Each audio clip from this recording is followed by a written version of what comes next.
ओम अक्षस्रगपरशुंगदेशु कुलशं पद्मं धनुष्कुण्डिकां दण्डं शक्तिमशं च चर्म जलजं घण्टां सुराभाजनं शूलं पाशसुदर्शने च ददति हस्तै प्रसन्नाननां सेवे सैरिव मर्दनीमिः महां लक्ष्मीं सरोजस्थितां। नमस्कार, स्वागत है आपका आचार्यवाणी में। मैं आचार्य डॉक्टर विक्रमादित्य आपके साथ हूँ। आज का विषय हमारा है कि वृषभ राशि वालों के लिए ग्रह नक्षत्रों का योग। 29 तारीख की मंगलवार का अवसर और इस दिन गोवत्स द्वादशी भी है और साथ साथ उस दिन बुध भी परिवर्तन की तरफ जा रहे हैं। बुध भी परिवर्तन कर कर वृश्चिक राशि में प्रवेश कर जाएंगे, आपके सप्तम भाव में आ जाएंगे और ये आपकी चीज़ों को अच्छे से मैनेज करने के लिए रास्ता लाभ का खोलने की स्थिति बना सकते हैं। बहुत सारी अच्छी स्थिति बन रही है। जहाँ नहीं भी स्थिति थी आप वहाँ भी उस स्थिति को नेगेटिव को पॉजिटिव करने का वातावरण बना सकते हैं। ये ग्रह नक्षत्र साफ साफ दिखा रहे हैं आपके लिए। गोवत्स द्वादशी है इस दिन और साथ साथ यमदीप दान करने का भी है। दिवाली का सुंदर पर्व शाम के समय से आरंभ हो जाएगा। इस बात क्योंकि त्रयोदशी प्रदोष काल में एक दिन पहले ही विद्यमान हो रही है, तो इस दिन यमदीप दान करना चाहिए। हमने कार्यक्रम के आरंभ में एक सूत्र बताया था आपको कि कैसी भी संसार में हम चाहते हैं कि अपमृत्यु ना हो, हमारा नाम खराब ना हो। यदि ये उपाय इस दिन करने यमदीप दान का, हम पूरी विधान इस कार्यक्रम के अंत में आपको बताने वाले हैं, लेकिन छोटा सा विधान के रूप में उपस्थित कर देते हैं। इस दिन घर के शाम के समय यम दीप दान के लिए एक अन्न की ढेरी के ऊपर चतुर्मुह दीपक प्रज्वलित किया जाता है। 4 मुंह वाला दीपक, अपने पितरों के निमित्त तो यम के निमित्त। उसका पूरा विधान है पूजन करने का। और यदि उसको कर लिया जाए छोटे से प्रोसेस को, तो कहा जाता है कि कैसे भी कष्ट में आपका अपमान नहीं होगा और नज़र इत्ते बलाएं इत्यादि सब दूर हो जाएंगी। इस उपाय को अवश्य करना चाहिए ग्रह नक्षत्रों के दृष्टिकोण से। मंगल खराब चल रहा है, प्रदोष का योग है, भौम प्रदोष का योग बना। 15 दिनों में दूसरी बार भौम प्रदोष बन रहा है। प्रकृति तो अपने आप के लिए हमेशा रक्षा करने के लिए तैयार बन रही है और यही सूक्ष्म गणनाओं को ज्योतिष विज्ञान के माध्यम से जाना जाता है। मंगल को नेगेटिव को पॉजिटिव करने के लिए सुंदर उपाय है। सुंदर हनुमान चालीसा का पाठ कर ले शाम के समय, अवश्य सुंदरकांड का पाठ कर लें। अवश्य हो सके तो भगवान शंकर का इच्छुर से अभिषेक कर दीजिए, उनका आशीर्वाद मिल जाएगा ना। कहा जाए प्रदोष काल के अंदर भगवान शिव व पार्वती संसार का भ्रमण करते हैं और जो उनकी आराधना करते हैं उनके समस्त कष्ट निवारण करने का योग बन जाता है। तो ये सुंदर योग है, इसको जाने मत दीजिएगा, इसका लाभ लेने का आप प्रयास कर लीजिए। 30 तारीख बुधवार का अवसर, त्रयोदशी तिथि है और इस दिन धनतेरस का सुंदर योग बन रहा है। दिवाली के सुंदर उत्सव का आरंभ का योग बन रहा है। यमदीप दान से दिवाली का उत्सव आरंभ होता है। धन्वंतरी की जयंती से दिवाली का उत्सव आरंभ होता है। धन्वंतरी जयंती धन त्रयोदशी से बोला जाता है। महालक्ष्मी की सुंदर उपासना, सुंदर आयुष को प्रदान करने वाले देवता धन्वंतरी भगवान का सुंदर पूजन किया जाता है इस ग्रह नक्षत्र के दृष्टिकोण से। योग तो बड़ा सुंदर गज केसरी योग निर्माण है ही सुंदर तरीके से आपकी राशि के दृष्टिकोण से। स्वास्थ्य का भी लाभ प्राप्त करने के लिए अवश्य इस दिन विशेष तौर पर आपको आंवले का दान करना चाहिए और घर में लक्ष्मी को लाने का प्रयास करना चाहिए। ग्रह नक्षत्र दिखा रहे हैं लक्ष्मी का आगमन होने के सुंदर रास्ते आप बना सकते हैं, इसलिए थोड़ा सा लालच को त्याग कर काम करने का प्रयास करें तो आपके लिए बहुत सुंदर रहेगा। लाभ के योग बनते दिखाई देंगे इस दिन। विशेष तौर पर आप भारतीय संस्कृति आपके दृष्टिकोण से, ग्रह नक्षत्रों के दृष्टिकोण से श्री गणेश, श्री सिद्ध यंत्र, इन सब की महालक्ष्मी के यंत्र की स्थापना करते हुए गौरी गणेश के रूप में विशेष तौर पर आपको दक्षिणावर्ती शंख की स्थापना करनी चाहिए घर के अंदर। तो दक्षिणावर्ती शंख होता है वो साक्षात लक्ष्मी का प्रतीक, साक्षात गणेश का प्रतीक माना जाता है। उसको यदि स्थापित कर लें तो पूरे वर्ष देखिएगा किसी और चीज़ की आवश्यकता ही नहीं। कृपा से अपने आप ये तंत्र के सुंदर प्रयोग हैं, इनका लाभ आपको मिलने के सुंदर योग बनते रहेंगे। 31 तारीख का दिन वीरवार का दिन है और इस दिन छोटी दिवाली का सुंदर अवसर है।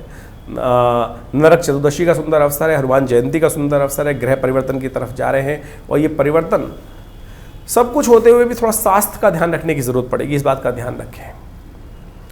थोड़ा सा क्या होता है ओवर एक्सर्शन से थोड़े खर्चे बढ़ने के योग बनते दिखाई देंगे, तो स्वास्थ्य का भी ध्यान रखने की ज़रूरत है। हनुमान जी का सुंदर स्तवन करें, सब प्रकार से हनुमान जी रक्षा करेंगे। दोपहर के समय हनुमान जी को चूल्हा चढ़ाइए। हनुमान जी का जन्मदिवस है, उस दिन भगवान विष्णु की सुंदर उपासना करें। शालिग्राम जी की सुंदर पूजन करने के उपरांत उनको विशेष तौर पर उनका चरणामृत ग्रहण अवश्य कीजिएगा। यह आपकी सब प्रकार से रक्षा करेगा। अकाल मृत्युहरणम सर्वव्याधि विनाशनम विष्णु पादुत्कम पित्वा पुनर्जन्म न विद्यते, ये दिव्य उपाय है। क्योंकि 2-3 दिन के लिए ग्रह नक्षत्र थोड़े से हल्के रहेंगे। इसका ध्यान रखते हुए कार्य करना आपके लिए अच्छा रहेगा। ये भगवान विष्णु की उपासना करने से सब प्रकार से कल्याण के योग आपके लिए अवश्य बनेंगे। नक्षत्रों के दृष्टिकोण से चतुर्दशी तिथि उदया तिथि के रूप में विद्यमान है और ग्रह नक्षत्रों का परिवर्तन होकर आपके लिए धर्म भाव का उदय होने का योग बनेगा। चंद्रमा परिवर्तन करके करीब 11:15 बजे के आसपास तुला राशि में प्रवेश करेंगे और यह आपके लिए सुंदर रहेगा। धर्म का उदय करने का योग बनेगा। धर्म में आस्था जागी। हनुमान जयंती भी है इस दिन और बृहस्पति वीरवार के दिन हनुमान जयंती का सुंदर योग बन रहा है। साथ साथ नरका चतुर्दशी का भी सुंदर योग बन रहा है और इस दिन विशेष तौर पर एक प्रयोग अवश्य करना चाहिए। इस दिन सुबह सूर्योदय से पहले स्नान करना चाहिए और एक आपामार्ग का पेड़ का पत्ता, छोटी सी बूटी होती है जिसको चिड़चिटा बोला जाता है, उसको रात को ही उखाड़ के रख लेना चाहिए और अपने सिर से वार कर स्नान इत्यादि करने के उपरांत उपटन लगाकर तिल का तेल से स्नान करना चाहिए।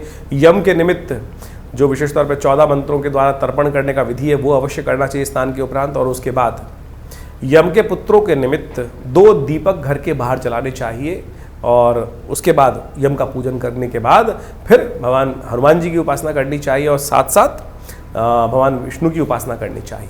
ये सब शास्त्र में वर्णित उपाय हैं और दीपावली के संबंध में भी बता देते हैं। वैसे तो हम दीपावली के संबंध में बहुत सारी भ्रांति इस समय में उत्पन्न हो रही है कि दिवाली कब मनाई जाए। दीपावली का सुंदर पर्व 1 तारीख का रहेगा। दीपावली का सुंदर पर्व 1 तारीख का शास्त्र के दृष्टिकोण से रहना चाहिए। दीपावली के संबंध में आजकल बहुत सारे वीडियोस में लोगों ने कुछ भ्रांति उत्पन्न करने का प्रयास किया है। कहा गया है कि दीपावली जो है वो रात्रि में अमावस्या होनी चाहिए तब दीपावली मनाई जाती है। और इस बार हो क्या रहा है, ग्रह नक्षत्रों के दृष्टिकोण से हमें समझना चाहिए कि जो ग्रह नक्षत्रों का योग जो है, अमावस्या जो है वो विशेष तौर पर 1 तारीख की हम गणना करें तो शाम को करीब 6:15 बजे के आसपास तक है और दिल्ली में हम सूर्यास्त की बात कर रहे हैं तो करीब सूर्यास्त जो हो रहे हैं 5:30 बजे के आसपास हो रहे हैं। तो ऐसे में प्रदोष काल में सुंदर, शास्त्र कहता है कि प्रदोष काल में यदि अमावस्या मिल जाए तो वही श्रेष्ठ काल है भगवती महालक्ष्मी का पूजन करने के लिए।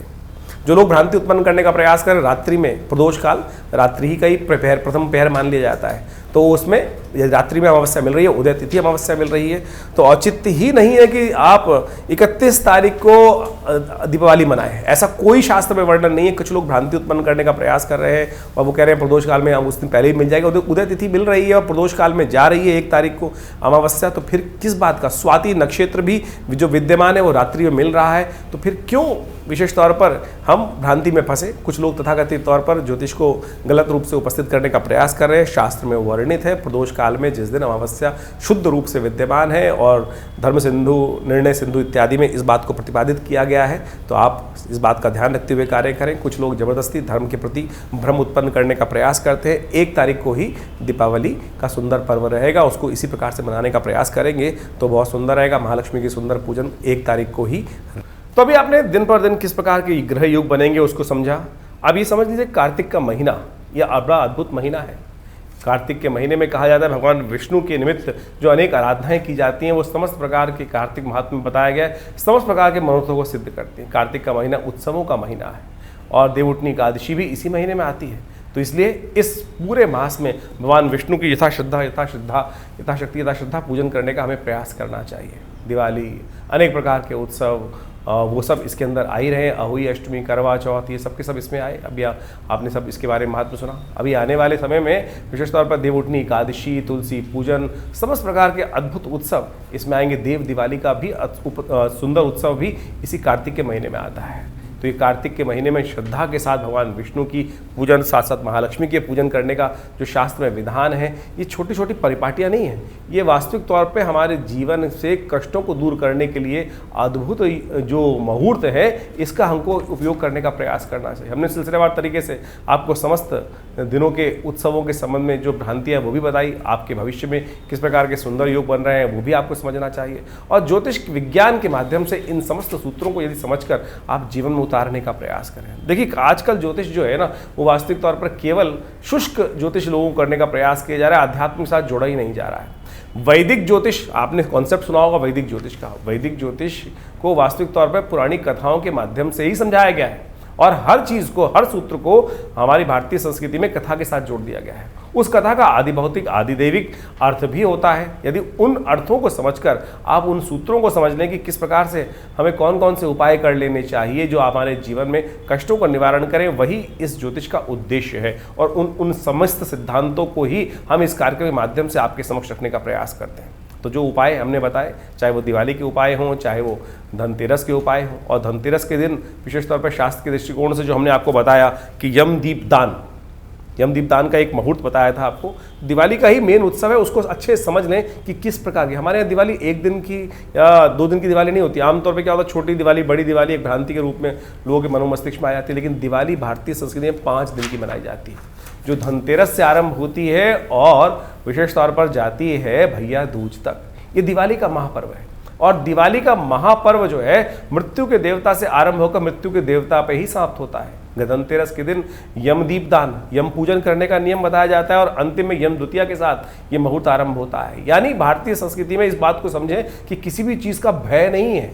यानी यम का मतलब मृत्यु के देवता, उनके भी पूजन करने का शास्त्र में नियम बताया गया है। और यदि आप यमदीप दान कर लें, कहा जाता है कि 1 वर्ष तक, यानी इस यमदीप दान से अगले यमदीप दान तक, यानी कार्तिक मास के जो कृष्ण पक्ष की त्रयोदशी से लेकर अगले वर्ष की त्रयोदशी, कृष्ण पक्ष की जो कार्तिक की त्रयोदशी तक अपमृत्यु होने के योग नहीं बनेंगे। केवल 1 दीपदान यदि कर लिया जाए, सूत्र भी समझ लीजिए किस प्रकार से शास्त्र के अनुसार से उसको बताया गया है। शास्त्र के 29 तारीख को ये योग हमने जो बताया आपको, उस दिन यम दीपदान का सुंदर मुहूर्त बन रहा है, और विशेष तौर पर 29 तारीख से ये आरंभ हो जाएगा, क्योंकि शाम के समय प्रदोष काल में उस दिन त्रयोदशी आ जाएगी, तो उस दिन से ये योग बन के आरंभ हो जाएगा। उस दिन से यदि आप इन उपायों को कर लें तो शास्त्र के दृष्टिकोण समझिएगा अद्भुत रूप से योग बन जाएगा। इस बार दीपावली का जो उत्सव है 29 तारीख से आरंभ हो रहा है। यम दीप दान से उसको करने का प्रयास करना चाहिए। उस दिन 29 तारीख की शाम के समय एक सूत्र समझ लें, एक अद्भुत रूप से क्या शास्त्र बताया गया है कि उस दिन एक दीपक,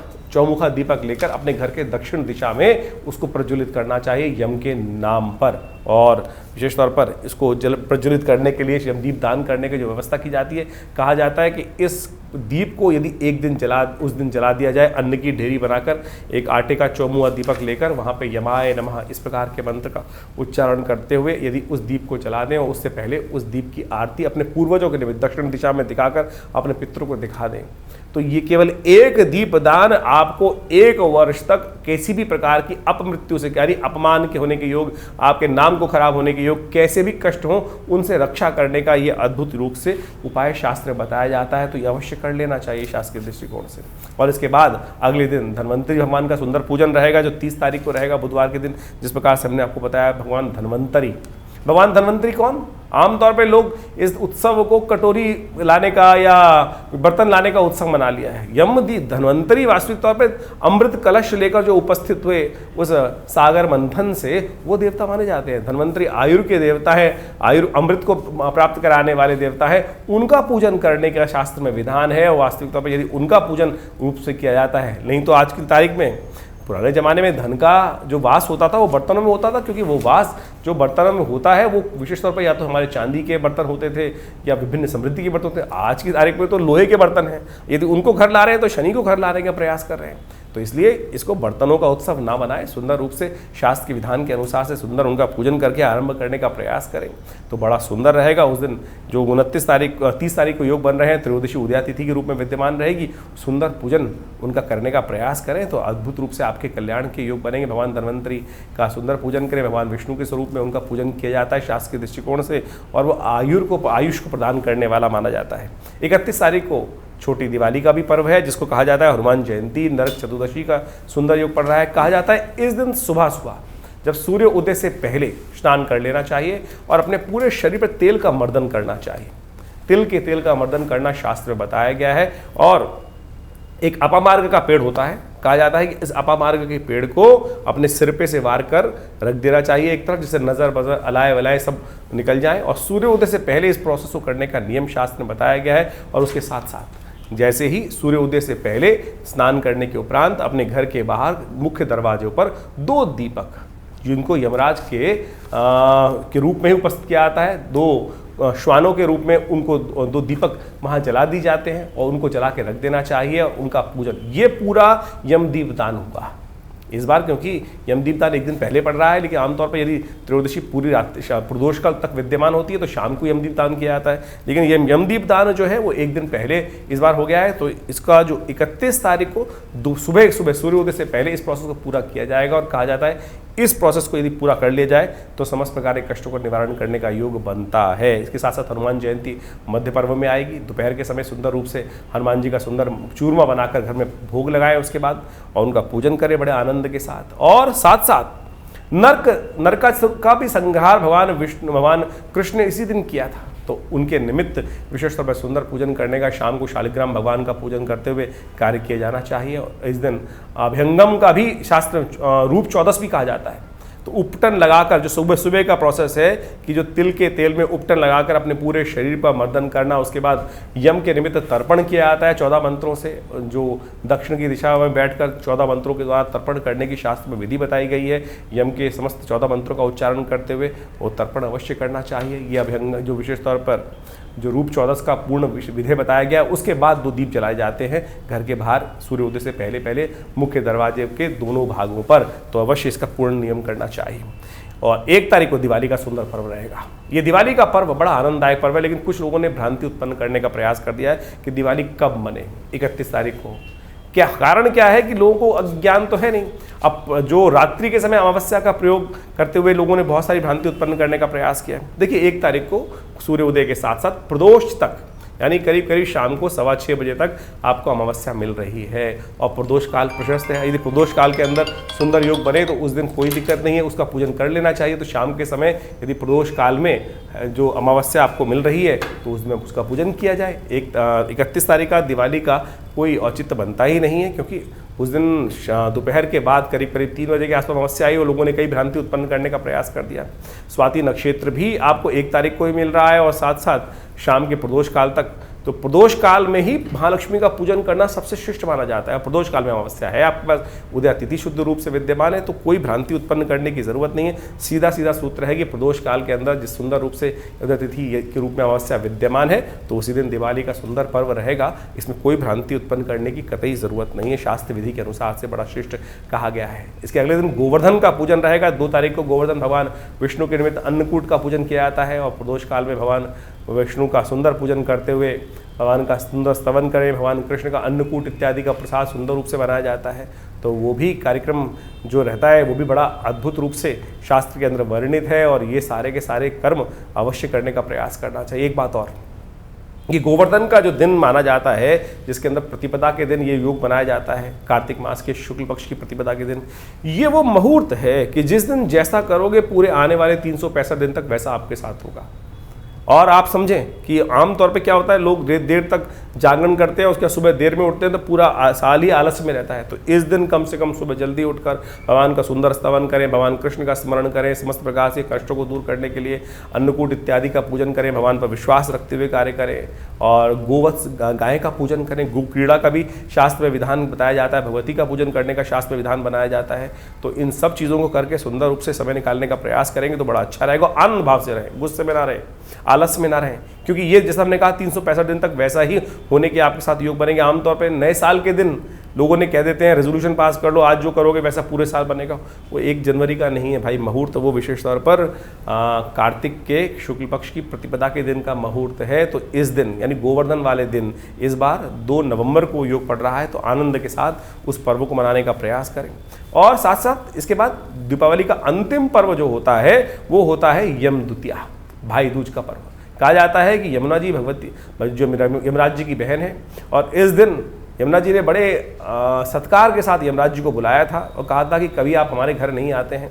तो उस दिन यमराज जी ने कहा कि मैं अवश्य आऊँगा, और कहा जाता है शास्त्र के दृष्टिकोण से उस दिन अपने घर में भोजन नहीं करना चाहिए, बहन के घर जाकर ही भोजन करने का नियम है, और बहन भाई की दीर्घायु के लिए उसको तिलक करती हैं।